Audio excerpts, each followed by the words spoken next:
From a new underwater island to more fruits being reworked and even a new subclass allowing you to cook, these are just a few of the things that have been sneaked in the new Blox Fruits Bulletins. And in this video, we're going to be going over them all so you don't miss out any. But before we get to the newest bulletin, yeah, I am actually 2 weeks behind. So we're going to quickly recap by starting with bulletin number 5. And with this one, there was a lot of stuff that actually went over, but the main thing we have to pay attention to, gears turning, minds racing, and mild constructive criticism. So we can see a picture right here which shows a Buddha holding a car. And if you pay close attention, there's also little creation ramps in the background. Maybe this is hinting towards a creation awakening type thing. This gets further supported by this text here. Nowadays, these creation fruit wielders treat the world like a live circus act. I've witnessed someone ricochet off a wall mid-fight and call it next level tactics. Yeah, it's kind of funny, I'm not gonna lie. But that's not even the most interesting part. I respect creativity, but maybe, just maybe, that power could be used to shape something with a bit more care. Maybe something that could help others move forward or even let something green take root again. As we know, there are multiple fruits that have awakenings through the mysterious scientists, and creation is one of them. Or I guess not quite yet. If you go to the admin panel with creation equipped, you will see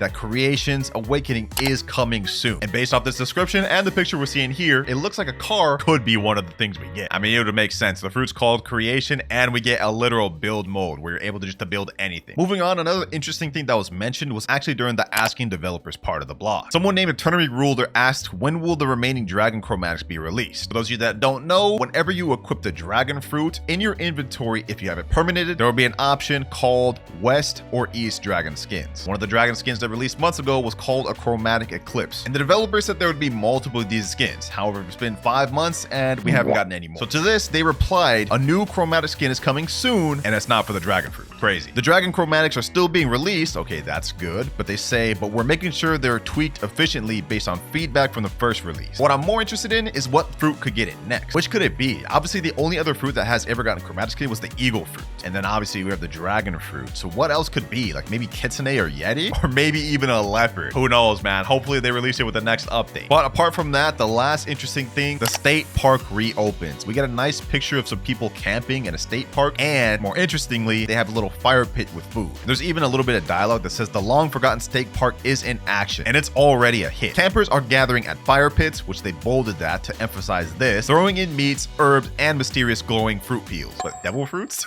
And with hints of glowing stew that talks back. Now, I'm not gonna lie, this is a bit confusing, but the first thing that comes to my mind is like a cooking subclass. Now, a lot of you may not know what subclasses are because I've really not many people use them, but if you teleport over to Tiki outpost, go under the map, specifically at this part right here, and go all the way down in the secret area, you guys will see there is something called a shipwright teacher. This is a subclass that allows you to repair boats, and they really haven't dabbled anything further into this. So I'm curious, could this be hinting at like maybe a cooking subclass that allows you to like heal each other or give each other buffs? Who knows? But that's it for the bulletin number 1. Next up, bulletin number 6. And look at this little picture. We got My Game 43 meteors in the background, the world of Blox Fruits in C3. Now, the first important thing of this one is actually the first one. It's called Boom in the Booth, vendor rattled by a sudden outburst. And if you pay attention to this picture, we got a hooded man, a guy selling popcorn, and it looks like the glass here is broken with like light effects. And when reading the dialogue, it says a quiet afternoon at Pirate Village took a sharp turn. Pirate Village. Wait, that's in Farsi, right? Yesterday, when a local popcorn vendor's machine erupted during what was meant to be a routine snack sale. All right, now pay attention to that keyword erupted. Moments later, the kernels began rattling before violently bursting open. Okay, another keyword, bursting open. I see where they're going with here. On top of the fact that the title is named Boom in the Booth. I haven't even finished the little blog, a little reading there, but they're going for a bomb rework. Think about it. Look, first ability on bomb is called targeted bomb. When you shoot this out and hold it,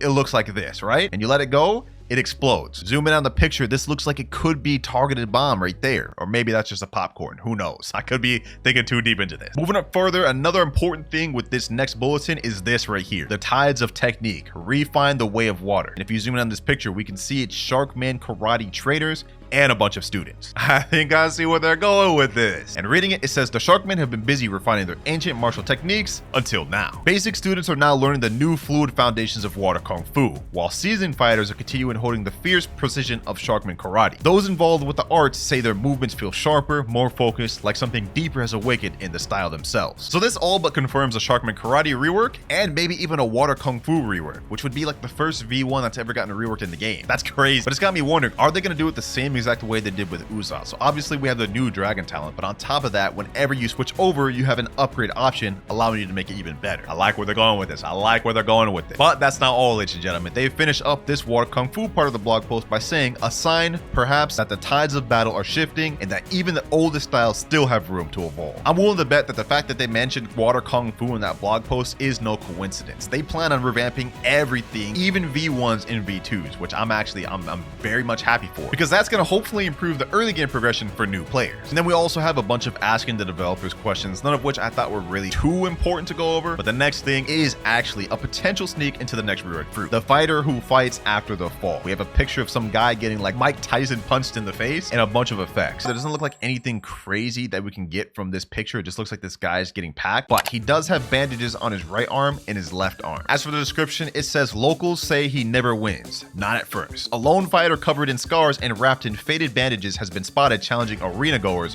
one by one, losing each match early on only to rise moments before defeat. Interesting, boys, interesting. I think we all know where this is going. Based on that little story, I think the fruit that's going to get reworked next is none other than the pain fruit. Think about it. It makes complete sense. In this story here, it says the lone fighter is covered in scars and wrapped in bandages. He never wins a fight without getting beaten down first. In other words, he has to take pain in order to dish it out. Low-key to me, it sounds like the pain fruit, man. On top of the fact that they made sure to mention he has wounded bandages, like this is literally the pain fruit, 100%. So far we've all but confirmed gotten a bomb rework, a pain rework, and a Sharkman Karate rework. Looks like this is going to be another rework update, which I'm not mad about. A lot of the game's outdated, so you know, it is what it is. But it would be nice to have some new content as well. Wrapping up bulletin number 6, we have Last Campfire Chronicles Into the Wild. It's a guy holding a potion, and he actually has a buff. He has green ore around him, and there's even another guy in the background that has it, but his potion is red, and he has red arrows pointing up. Now, reading it, it says, as the days stretch on, campers at the state park are venturing deeper into the forest, returning with strange herbs, rare meats, and recipes they refuse to share. Am I just a genius or what, bro? I swear I'm a genius. We get in the cooking subclass, ladies and gentlemen, or something similar to that. And based off this description, it looks like we're going to need certain recipes in order to craft potions, which we can use. This is interesting because if this works the way I think it is, this could change the tide of PvP. If you're able to make certain potions that give you buffs, maybe like damage or defense and stuff like that,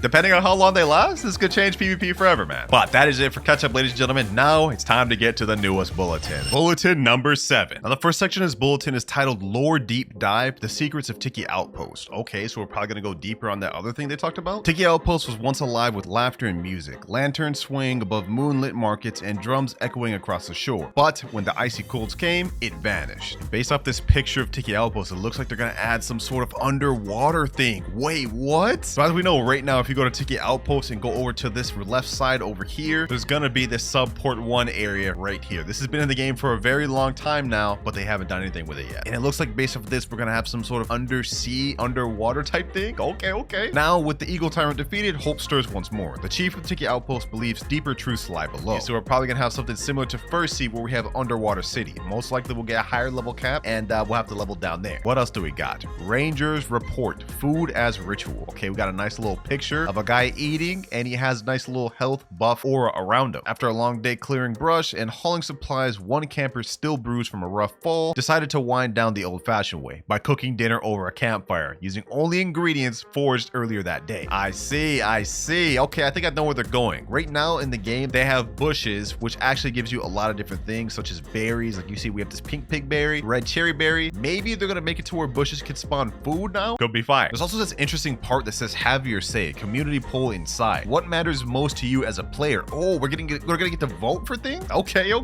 know, let me go ahead and place my vote. What do you want to see in Blox Fruits, new fruits, fruit reworks, C4, island reworks? Okay. Subclasses? Damn, there's a lot of different stuff. All right, first off, I'm gonna go with new fruits. We're gonna go with C4, that'd be lit. And last but not least, I think most importantly, we need mobile controls, bro. That's gonna really change the game since like 50% of the player base is mobile. And now we have the final part of the 7th bulletin. The legacy boss overhaul has begun. And based off the picture, you guys can see these are the 3 boss changes they've done recently. In the middle being Chef, Orbitus on the left, and Cyborg on the right. And looking in the back, we can see a bunch of shadows, assuming they're gonna rework other bosses. And actually, if you read through the text, it says, this is just the beginning. Our goal is to make every boss feel like a true part of the world's story, with battles that stand out not just in difficulty, but in character, theme, and experience. So that's basically a wrap on all of the bulletin info we have. And until next week, we won't know anything else. Looks like based off everything, we're pretty much gonna get a pain rework, a Sharkman karate, maybe even a water kung fu, new subclass to be able to make potions and other foods and stuff like that. And last but not least, Tiki outpost underwater. Sounds like it could be a fire update to me.